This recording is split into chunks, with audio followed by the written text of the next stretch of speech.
Hi, my name is Kaitlyn Vreeken, and this is Let It Flood, a blue solution to flood mitigation in Jefferson, Chalmers, Detroit, Michigan. Located at the junction of Lake St. Clair and the Detroit River, Jefferson Chalmers has a uniquely intimate relationship with Michigan's hydrologic system. The Detroit River, a 32-mile channel of water shared with Canada, connects Lake St. Clair and the Upper Great Lakes with Lake Erie. With 95% of water flowing from Lake Huron to Lake St. Clair, then the Detroit River, Detroit and the Jefferson Chalmers community see constant drastic fluctuations in water level, declining water quality, and even the loss of wildlife and fish. These serious changes impact recreation, people's ability to consume fish, and destroy seawalls, homes, and livelihoods. Luckily, in the past decade, restoration efforts to improve both water quality and sediment quality within the Detroit River have ignited a rejuvenation of Detroit's shoreline. Since 2018, the western and eastern legs of Detroit's riverfront have undergone significant reconstruction as the Riverfront Conservancy and the city have invested more than $200 million into their redesign. With Detroit's designation as a climate refuge, the need to strengthen our waterfront communities is more vital now than ever before. In order to build resilient communities in the face of climate change, building for today's conditions is no longer sufficient. For Jefferson Chalmers, the need to design for the future generation of floods is. With 1.18 miles of waterfront park space overlooking Canada, Peach Island, and Belle Isle, and both Fox Creek and Connors Creek hugging the eastern and western borders of the neighborhood, interacting with water is part of the residents' everyday life. This little-known neighborhood's unique landscape has fostered a community that cherishes time spent outdoors. Walking through the neighborhood, you will see people outside, pocket community gardens scattered throughout, and the canals used for kayaking, fishing, sailing, and more. The revitalization of Detroit's riverfront has the potential to connect Jefferson Chalmers to the rest of Detroit, bringing more visitors to the historic shopping district and parks, and can assist community groups in advocating for more grants and funding. Before diving into the current demographics and issues the community faces, it is of particular importance to understand the landscape's history as well as recognizing the centuries of injustices the community has faced and continues to face, as we will see later on. One of the first known inhabitants of the Grand Marais, now Jefferson Chalmers, was the Fox tribe. Their removal from the historic marshland area set the tone for the mistreatment and disadvantages that the following residents would endure. This century and the events that immediately followed, including the draining of the marshland and dredging of Fox Creek in 1874, marked the turning point of the Grand Marais transformation or detachment from its natural state, solidifying its future as a flood-prone area. In 1907, both Clank and Harbor Islands were sculpted from the landscape and an influx of predominantly black residents moved in. It was at this time that the first headline about a flooding event in Jefferson Chalmers was released. The impact of flooding solidified the economic and social divides between Jefferson Chalmers and Grosse Pointe, their wealthy and predominantly white neighbor. Grosse Pointe had the financial resources to fend against and recover from floods, while Jefferson Chalmers took on the additional drainage. For some residents, this also meant the inability to secure financial resources to cover the cost of seawall repair and maintenance.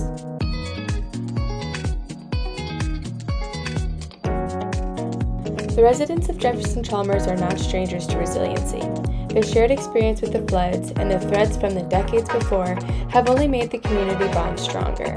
They are fiercely proud and protective of the neighborhood's unique assets and are highly engaged in both the future of the canals and future of flood mitigation. Because flooding in Jefferson Chalmers is a multi-point issue, studying neighborhood demographics by tract revealed much about the disadvantages the residents were facing, as well as understanding the specific way that they were impacted by floods and extreme weather events. In doing so, it revealed that Tract 5132, those in closest proximity to Fox Creek and responsible for the maintenance and repair of seawalls, were the most disabled, unemployed, and impoverished of the three tracts making up Jefferson Chalmers. Looking deeper into the different ways in which the three tracts within Jefferson Chalmers are impacted by floods enabled our team to develop a design that addressed not just one source, but all of them. Building resiliency for the future starts with understanding conditions of both the past, present, and even the future. The following existing conditions and future projections directly inform the goals and objectives of our design. Since its establishment, Jefferson Chalmers was always destined to flood, as the natural bowl-like topography causes massive flows of water to pool into central low points with no place to escape. The development of the surrounding area alone causes nearly 2 times as much runoff to flow to Jefferson Chalmers and has led to serious flooding and CSO events dated back to the late 1800s. Although data modeling future climatic projections are not exactly concrete, trends gathered from historic records predict increases in total precipitation and increases in the frequency and intensity of extreme weather events. This additional pressure on already at capacity infrastructure will have, and has already begun to have, detrimental effects on residents.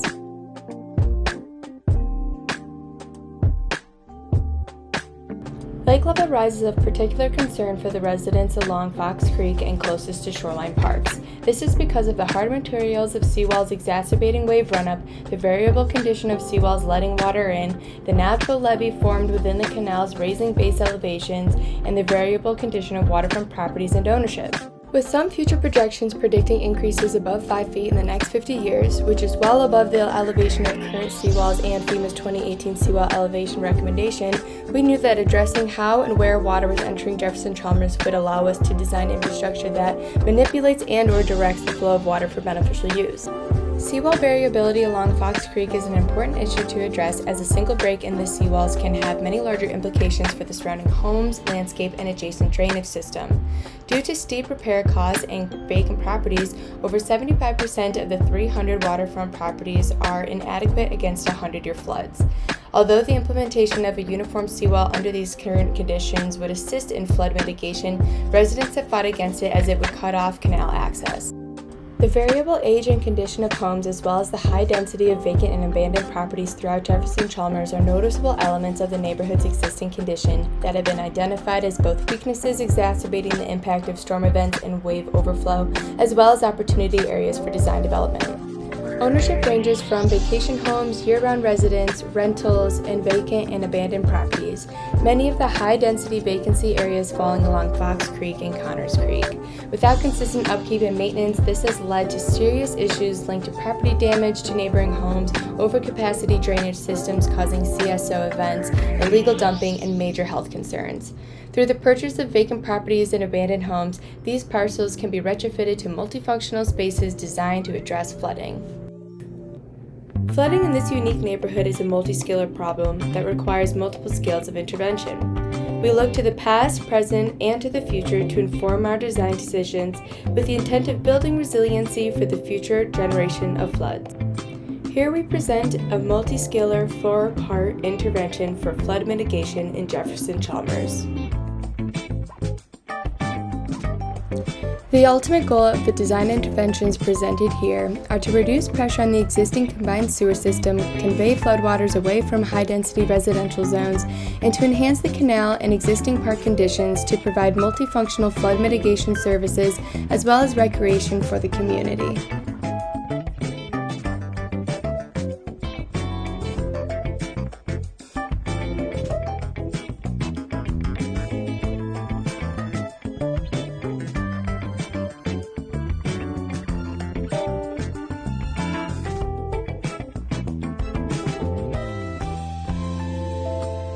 The first component is what we like to call the roadside urban river. The conversion of existing alleyways on each block gave room for large front yard catchment and detention basins.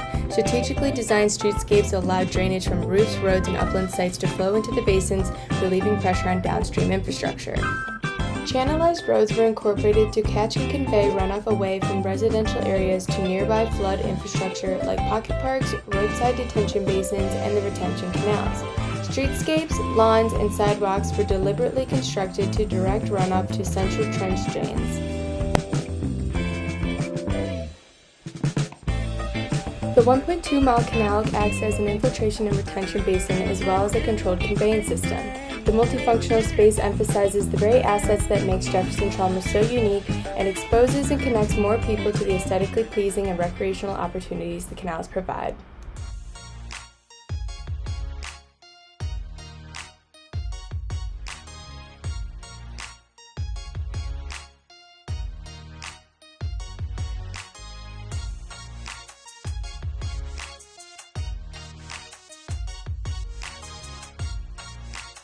The final component of our design includes 3 scales of park interventions. The first, and smallest, is a series of inland pocket parks connected by a trail. The second is the redesign of existing shoreline parks. And the third and most drastic change for Jefferson Chalmers is Fox Creek Park.